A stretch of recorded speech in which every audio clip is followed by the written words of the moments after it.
Hey, Zirin here, and yeah, this is my look at Gamescon 2020. Usually I do a live reaction to these kind of game trailer reveal things. However, Gamescon was 4 days long and roughly 20 hours in length, so instead of subjecting you to listening to me talk about games and interviews I couldn't care less about, I instead just skimmed around looking for anything remotely interesting, to me at least, which I will show here. Anyhow, let's get to it. The first game to probably catch my attention was Dragon Age, well, the new Dragon Age, whatever it is. I love JRPGs, but I love Western RPGs as well, and I like Dragon Age back in the day.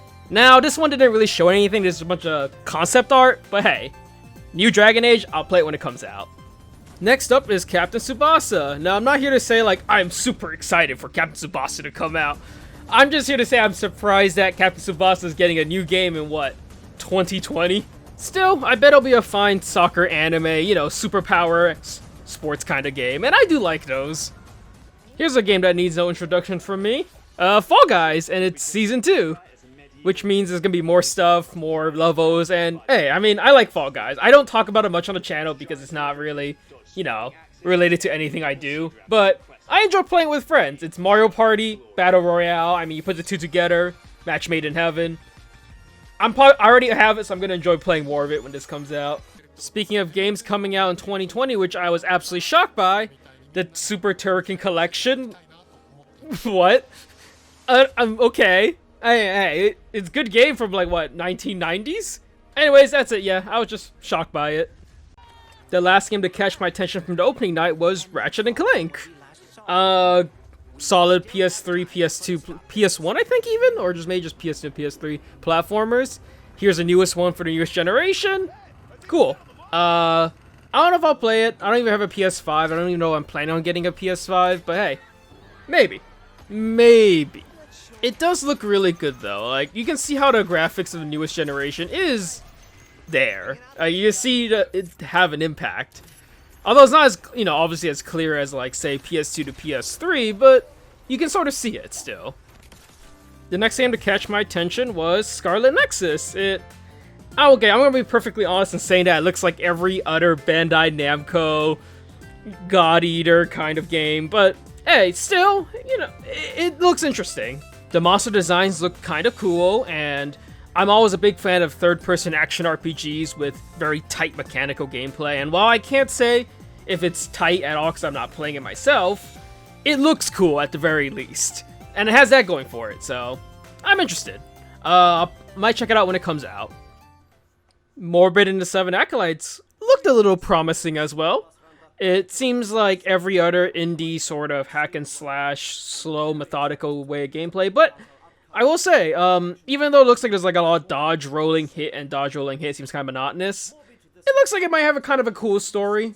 It talks about the whole background with, like, the entire world being infested with Lovecraftian creatures and being a lone survivor, which really shouldn't be I've heard this, seen this, done this before, but kind of is nowadays. Still, it looks interesting and looks like different forms of combat, different attacks, an inventory management system. I'll keep an eye on it. I won't say I'll definitely play it, but it might be good. Sakura of Rice and Ruin got another shout out or another trailer again. This time a lot slower pace, not like, oh, trailer footage. So, looking at it this way, when it's played by someone who looks like they don't know how to play the game at all, I'm not as hyped as I was before, but at the same time, it still looks good, and I'm interested in playing it when it comes out. Not a fan of the English voice acting, so hopefully there's a Japanese voice acting option. And I'm surprised he didn't show any of the farming gameplay, which I thought would be fun to, you know, get more into that. Another game that caught my attention was Little Nightmares 2.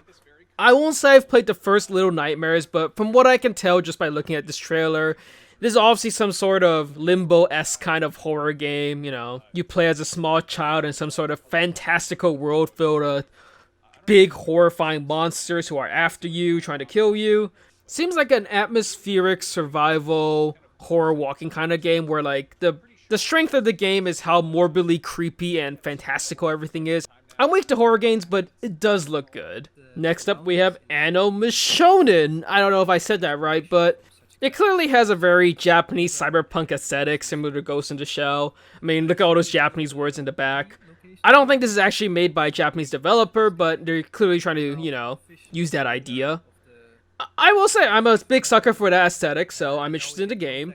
The combat I saw didn't look fantastic or anything, but I do like the sprite-based 2D, 3D animation thing they have going on. Day 3 is apparently the indie games, although half of what I saw on Day 2 were indie games, but whatever. We're starting out with... You ever see like an indie game where you look at it and you're like, ah, I can already tell what we're inspired by here. And Gestalt, Steam, and Cinder is obviously inspired by Castlevania Soten, or Castlevania Symphony of the Night, the first Metroidvania to ever come out. Now, I've said this before, but I'm a firm believer that it's fine to be heavily inspired by something, as long as you do that something really well, or you innovate on that something, and this game looks pretty decent. The animation on the character looks pretty fluid. I mean, everything from like the text to the enemies on the monsters, the items you receive on the bottom left, all of it looks like a strip shape from Soten. But it looks good, and I might be interested in playing it when it comes out. Right after that, we have Haven. I have no idea, I've never heard this game until looking at this trailer, but from what I can guess, it looks like it's the kind of game where you control two different characters, but they're probably controlled by, I imagine, the two like left and right thumbsticks, from what I can see. The campfire scene looks really cute. I think this whole, like, how much effort they put into the characters' little quips and talking, that's cute. So yeah, that's pretty much got me just interested just from that. I don't know much about the story, the trailer didn't really show anything about that. Still, it looks like a very interesting RPG, and I'll probably at least take a look at it if it has decent enough ratings when it comes out. Now, as for something completely different, we have Scourgebringer, what from what I can tell is a very tight 2D sprite tiny action RPG, not RPG, action platformer kind of thing. Hey, if a game has really tight action platforming, I'm always down for it, and this looks like it has that. Bonus points if there's amazing music. This music's alright. If they have even better ones in the faux game, oof. After that, we got 2D and Top D, a puzzle perspective switching game where you play as one character who's walking in the 2D plane and one character is walking in a top-down field of view. You switch between the two of them to solve puzzles. Looks cute, looks simple, but it looks like it has a lot of fun potential in it. And I'm guessing things, while it looks really easy in this trailer, things are gonna get really hard really fast, and if that's the case, it might be a decent amount of fun. Reminds me of Fez, that kind of thing. I suppose I don't really have much more to say than that. I mean, the graphics aren't amazing, but I think they get the job done, from what I can see. Right after that, we have Cyberhook. Sometimes you just want to play a game that, you know, it feels good to move in, that you feel like a god as you just fly across the stage. And it looks like this kind of game is built for the speedrunning kind of game. It looks interesting. I think I haven't played one of these like, fast, tight movement. Maybe this mode might be it. It all depends on how good the game feels when you actually play it, and how good everything flows. If it does it really well, then it'll be a fun experience. If it does it badly, then it's just going to be a jank-ass game. Still, who knows? I mean, there's going to be obviously no story, but sometimes it's just fun to just run through a level. If Gestalt, Steam, and Cinder was obviously inspired by Castlevania Soten, this one, Chained Echoes, is obviously inspired by Chrono Trigger. With that said, Chrono Trigger is an amazing game, so if this game also has a great, fantastic story, characters, and all that good stuff, yeah, I bet it'll be a great game. Obviously, though, I can't tell from this trailer. All I can tell is what it looks like. And it looks alright to me. Music's also pretty solid. Not amazing, but pretty solid. I can also see how the enemies, when you meet an enemy and you run into them, it's just like in Chrono Trigger, where the background serves as the battlefield for that fight. Will it do the same thing as Chrono Trigger, where your positioning matters and all of that? I'm not sure. I didn't really see in the trailer, although maybe I just missed it. Regardless, I love classic RPGs, and I hope this is good, although I don't have high expectations, because there's a lot of these kind of games out there. Skado Hero Slayer is the next one I looked at, and it reminds me a lot of Dead Cells.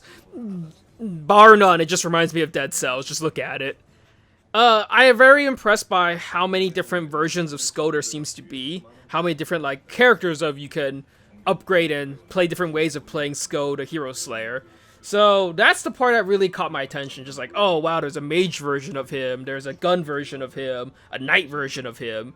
I'm really excited to see how that pans out, and even if it does remind me heavily of Dead Cells, it could still be a really great game. If the story is also good, then yeah, perfect.